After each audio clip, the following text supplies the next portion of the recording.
Boa noite, com o apoio cultural da Unimed Marília, estamos iniciando o programa Saúde Marília, que é o espaço aqui da TV Marília para discussão de temas de saúde. Se você tem um tema, uma sugestão e gostaria que fosse discutido aqui no Saúde Marília, faça o envio para o nosso e-mail. Anote aí o nosso e-mail, saudemarília@unimedmarília.com.br. O programa acontece aqui ao vivo, às segundas-feiras, e a reprise dentro da grade da TV Marília.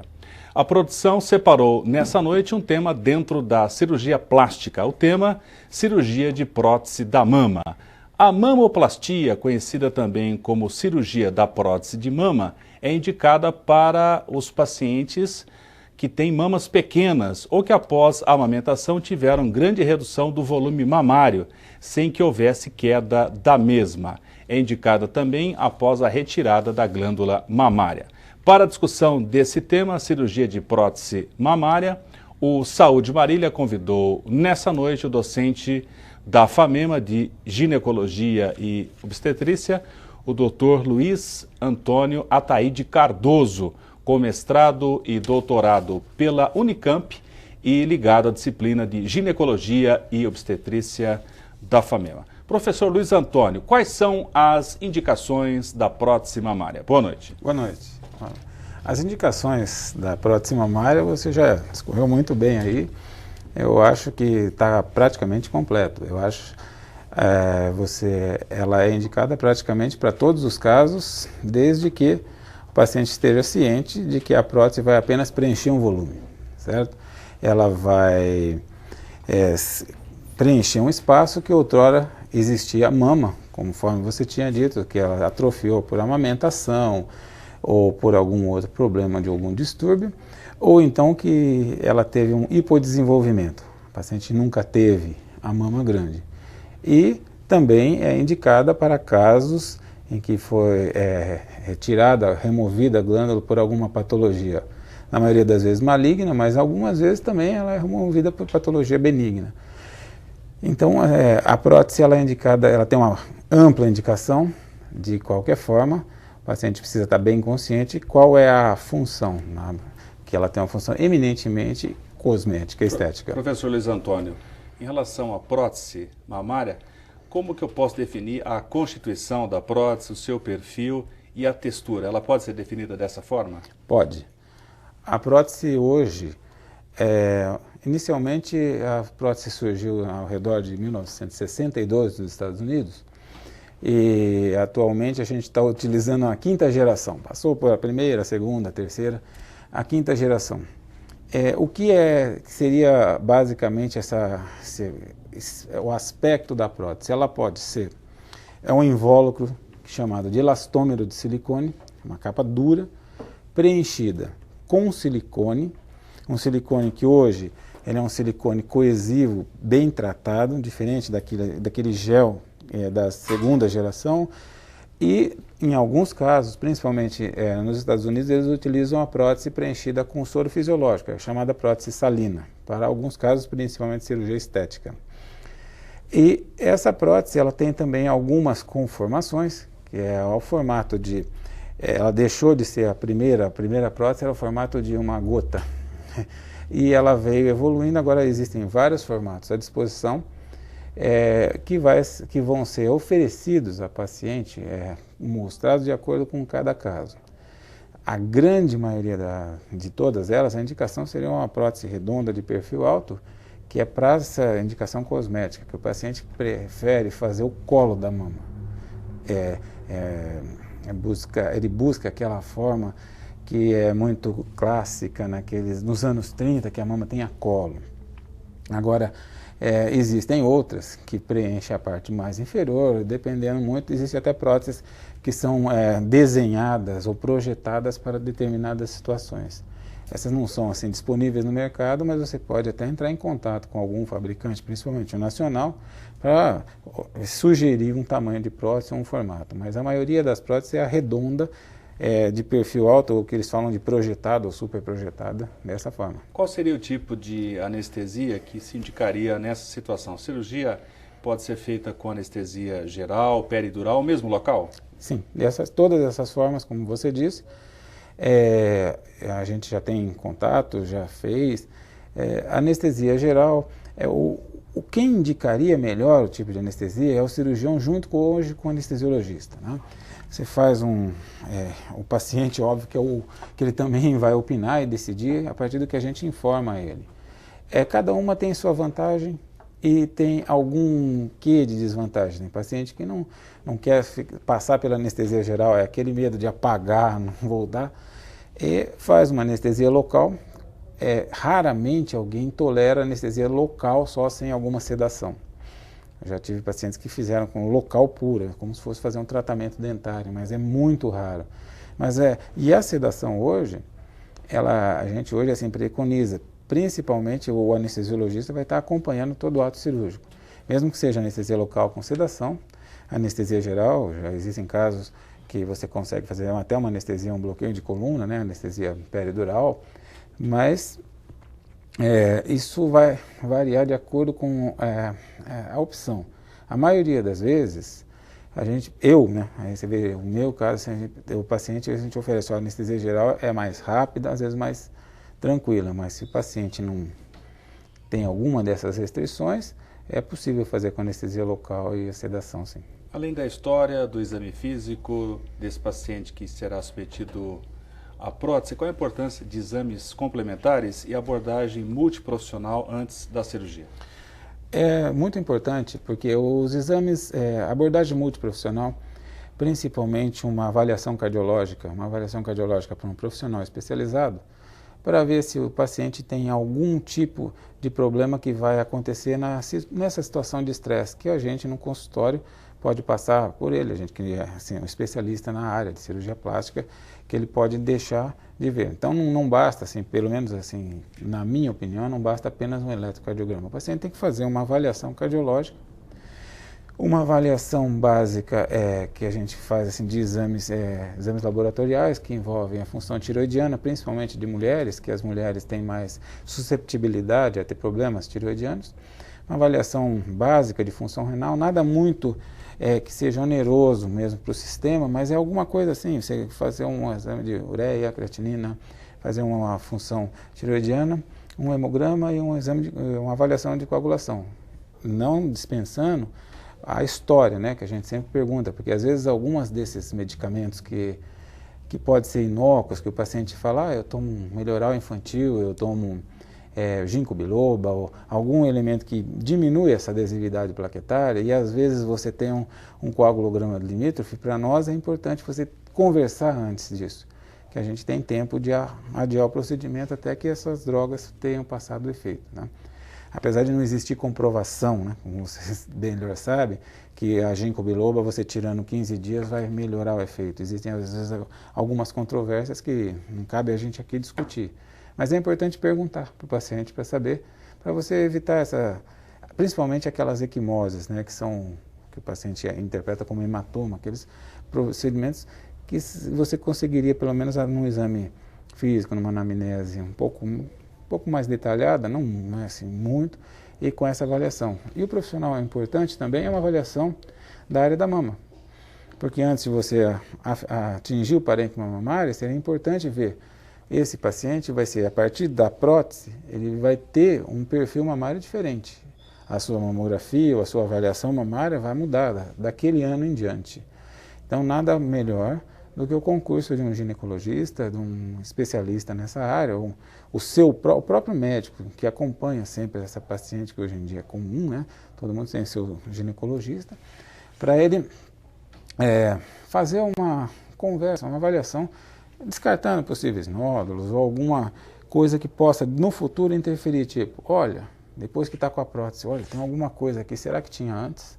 Então é muito importante, antes de operar, ter pelo menos esses pilares, né? Uma avaliação cardiológica, que é importante para o ato cirúrgico, essa avaliação laboratorial, com concurso com o anestesiologista para decidir o melhor procedimento, e essa avaliação com o ginecologista, né? Com, hoje em dia, o mastologista, o ginecologista que trata da paciente.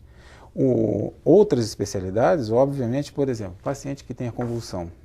é contraindicado? Não, mas ele tem que ter, pelo menos o médico que trata dele, olha, o que ele toma, Então aí, dependendo de cada uma das patologias, alguma doença que seja interveniente, a gente seria, mas um paciente normal, a gente só concluiria nesse tipo de exame.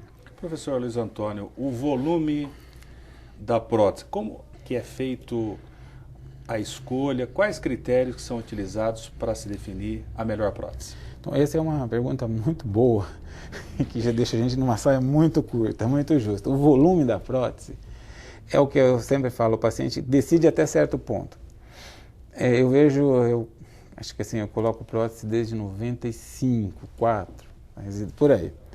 Então, até o ano 2000, os volumes, se a gente fizer uma média, o volume médio iria até em torno de 170, 160. De 2000 para cá, não se admite, assim, a esses anos, menos que 200, vamos dizer. Então, o volume está tendendo a aumentar. Eu não gosto de coisa muito grande, assim, eu acho que, porque depois a gente até vai comentar sobre quais são os problemas de coisa muito grande, um volume maior.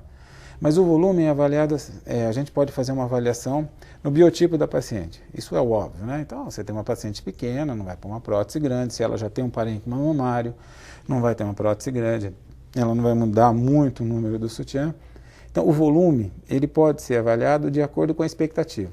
A gente se baseia assim, olha, você quer aparecer muito, quer ser alguma coisa discreta, ou vai ser alguma coisa assim que médio, que muita gente pede médio.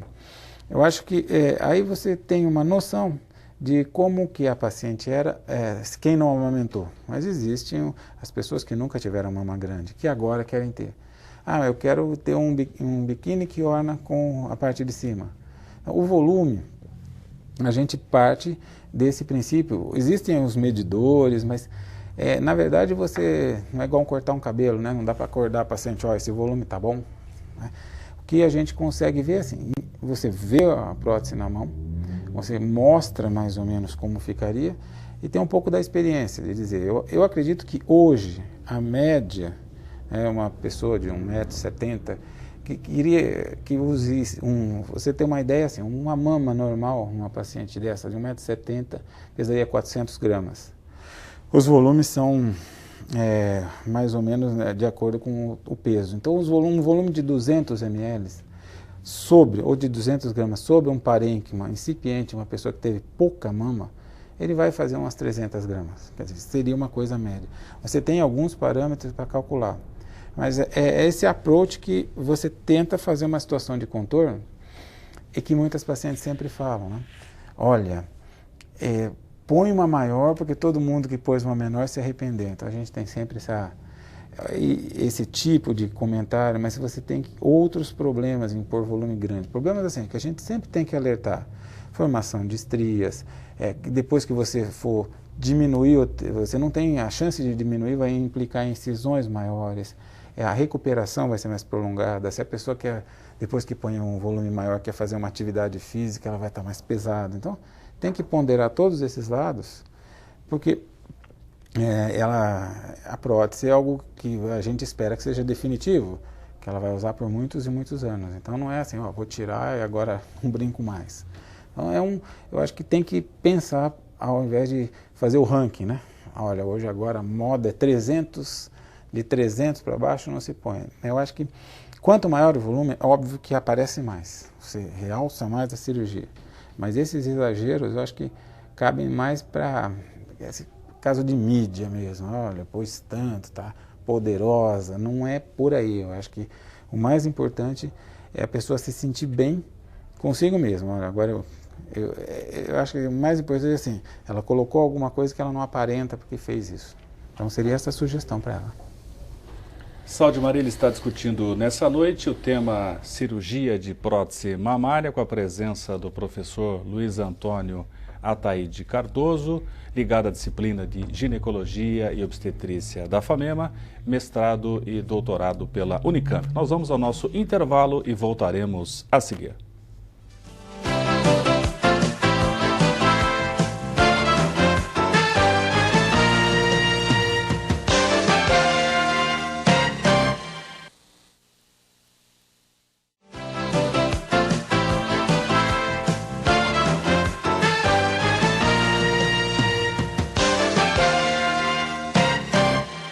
Voltamos com o Saúde Marília e o seu bloco final nessa noite debatendo cirurgia de prótese mamária com a presença do professor Luiz Antônio Ataíde Cardoso, docente de cirurgia plástica e ligada à disciplina de ginecologia e obstetrícia da FAMEMA, com mestrado e doutorado pela Unicamp. Professor Luiz Antônio, quais seriam as técnicas para o implante da prótese mamária? Bom, as técnicas clássicas descritas são a via de acesso. A gente tem, então, 3 vias de acesso classicamente descritas. A inframamária, que fica no sulco da mama, a periaureolar, fica na auréola, e a axilar, que fica na axila. Existem outras vias hoje, com o advento da cirurgia endoscópica, que você pode colocar a prótese através de um orifício, pode ser umbilical, e que você vai introduzir, ela só é indicada para prótese salina, no caso, porque você introduziria ela dobrada e depois preencheria. Então as vias clássicas são essas 3, mas essa outra que alguns cirurgiões utilizam. E o local aonde você vai colocar a prótese. Então uma por onde e a outra em que local. O local que você vai colocar a prótese é ou atrás da glândula mamária, que é a dita retroglandular, ou atrás do músculo peitoral maior, que é a dita retropeitoral ou retromuscular. Então são essas as vias e a localização da prótese. Existem complicações que podem advir do implante da prótese mamária? Existem, elas são inúmeras, que a gente poderia dizer que primeiro está na esfera, vamos separar, na esfera da infecção e outra na esfera do mau posicionamento, complicações perioperatórias, tipo hematomas, a prótese ela desloca, extrusão do implante, ruptura do implante, você tem colonização inadequada e aí os distúrbios de cicatriz, que pode ser desde a cicatriz sinestética alargada até a cicatriz queloidiana. Então, todas elas, embora sejam de muito baixa incidência, elas são descritas, né? E a gente, às vezes, sempre é bom pensar, alertar o paciente, olha, você pode prevenir, inclusive, numa anamnese, um paciente hipertenso, um paciente que tenha fragilidade, alguma coisa dessa, você pode tentar já fazer a prevenção para o hematoma, que você faz o controle, né, e tenta tomar os devidos cuidados. E a parte de infecção é rara, mas às vezes é descrito, você pode, porque o implante está ali. Então você tem que tomar alguns cuidados também para a prevenção dessa infecção.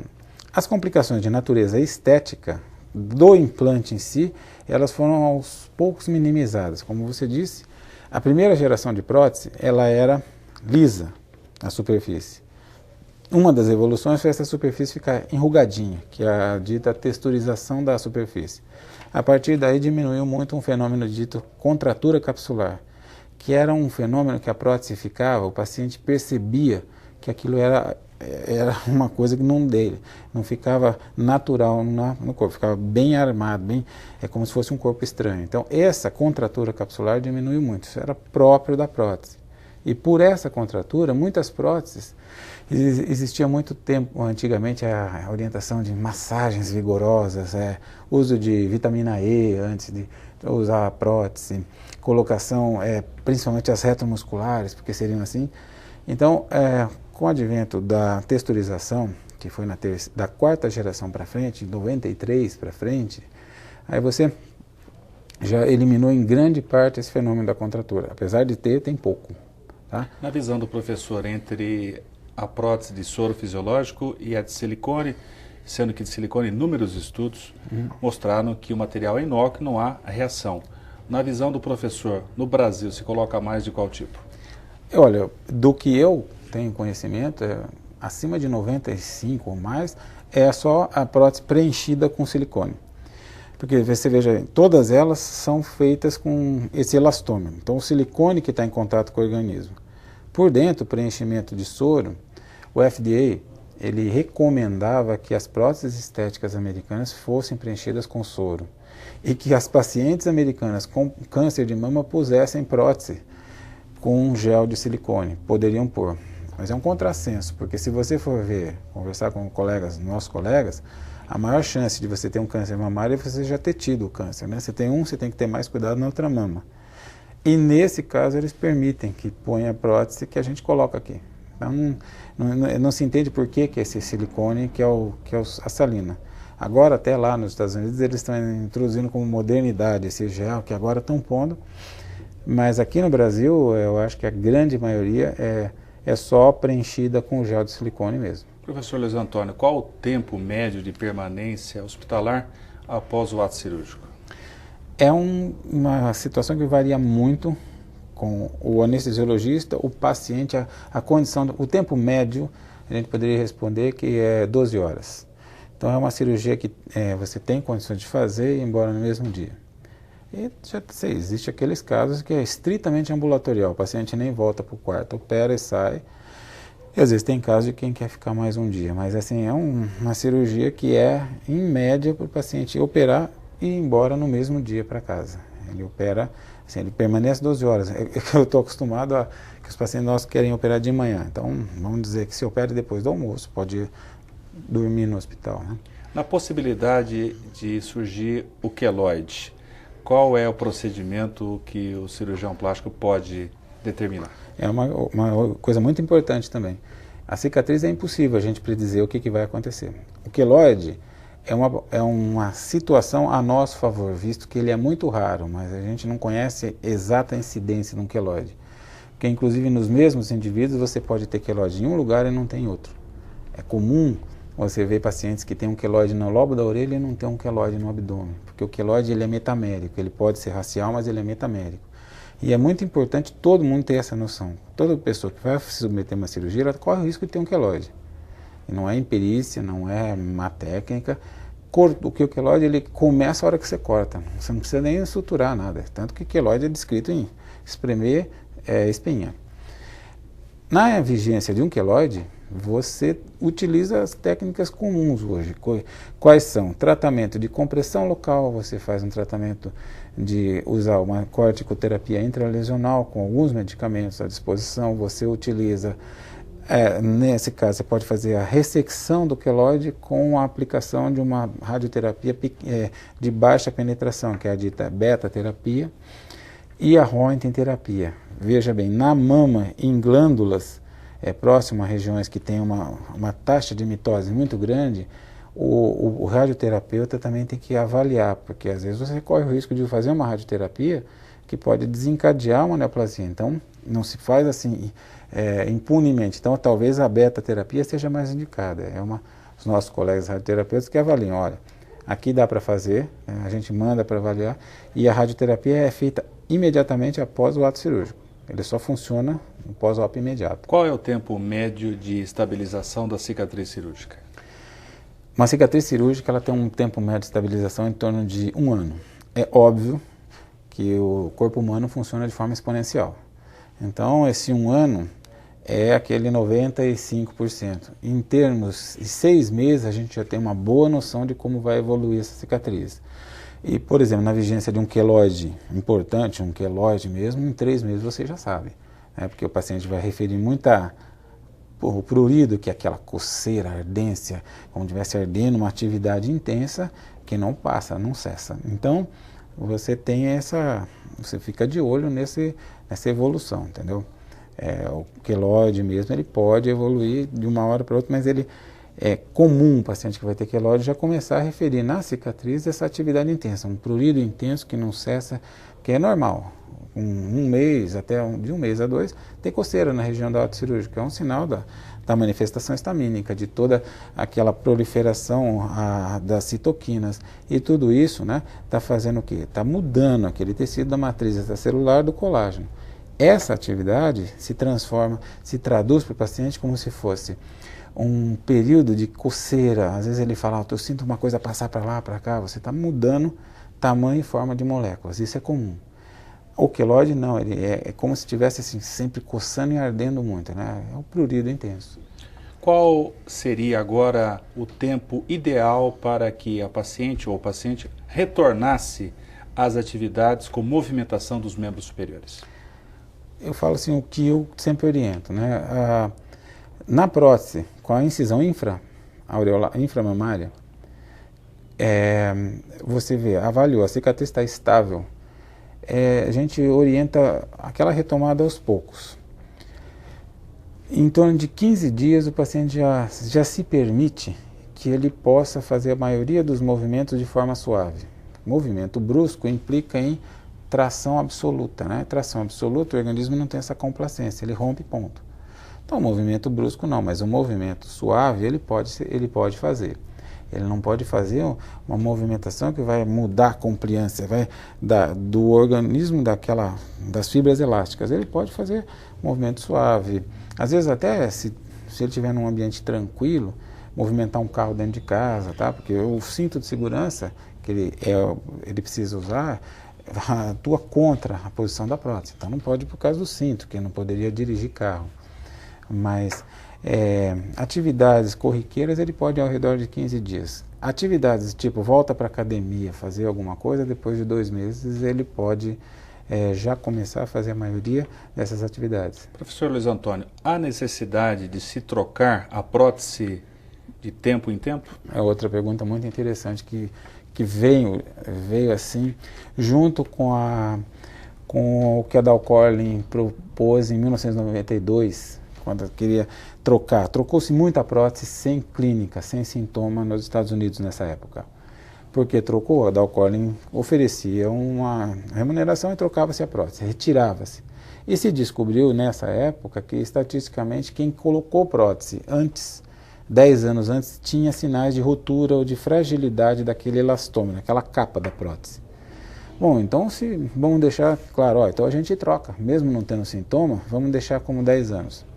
Agora veja bem esse contexto, por isso que é bom ser um lugar sério para a gente conversar. Olha, se eu falo para trocar a cada 10 anos, eu já estou dizendo, eu estou me baseando numa estatística que foi feita numa prótese que foi fabricada há mais de 20 anos. Porque a prótese retirada em 92 foi colocada em 82, era outra geração, era outro material. Então, aí nós vamos entrar hoje o que é mais importante que a gente sempre vê na área da medicina, é o contato médico-paciente. Esse paciente que tem prótese, ele tem que levar uma vida normal, mas com cuidado. Olha, eu tenho uma prótese. Então, qualquer problema diferente, ele teria que procurar um médico para ver se existe, porque toda vez que você coloca a prótese, se forma uma capa em volta dela. É a cápsula. Essa cápsula, ela, de certa forma, protege contra os malefícios da prótese. A partir do momento que você tem um extravasamento, uma extrusão do silicone, ela protege até certo ponto. Eu acho que é prudente o paciente sempre estar acompanhando e qualquer problema é orientado.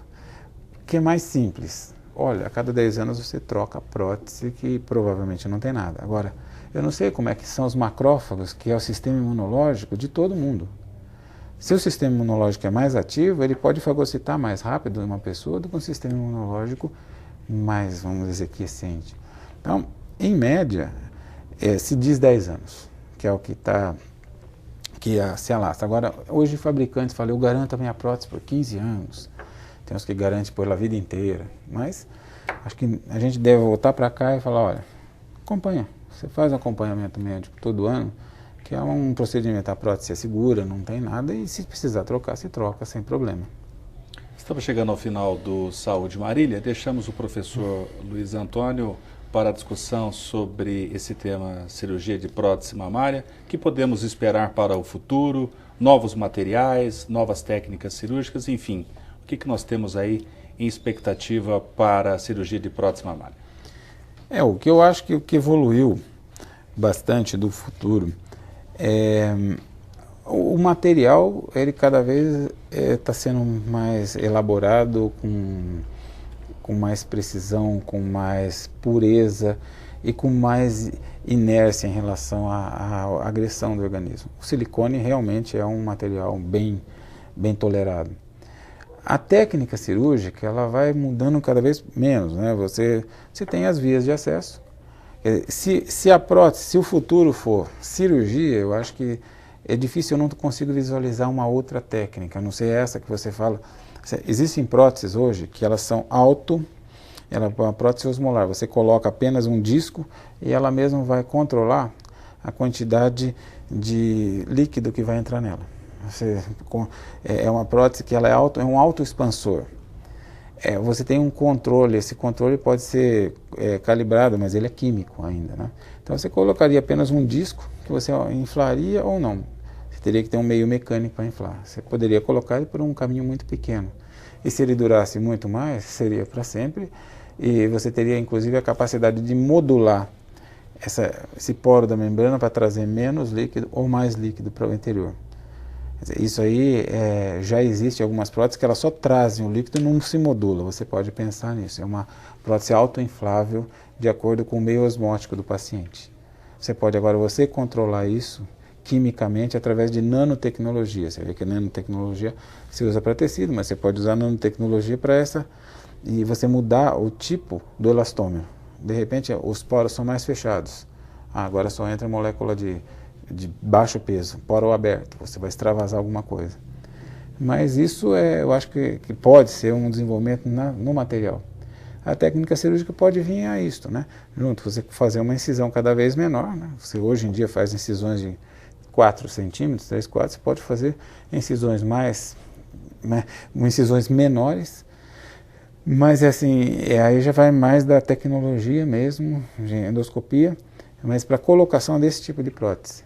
Não dessas que são dobradas e infladas. Eu acho que a longo prazo seria por aí mesmo. Saúde Marília discutiu nessa noite o tema cirurgia de prótese mamária com a presença do professor Luiz Antônio Ataíde Cardoso, cirurgião plástico ligado à disciplina de ginecologia e obstetrícia da FAMEMA, com mestrado e doutorado pela Unicamp. Se você tem um tema, uma sugestão, encaminhe para o nosso e-mail saudemarília@unimedmarília.com.br. O programa Saúde Marília acontece com o apoio cultural da Unimed Marília. Cuidar da sua saúde é melhorar sua qualidade de vida. Boa noite.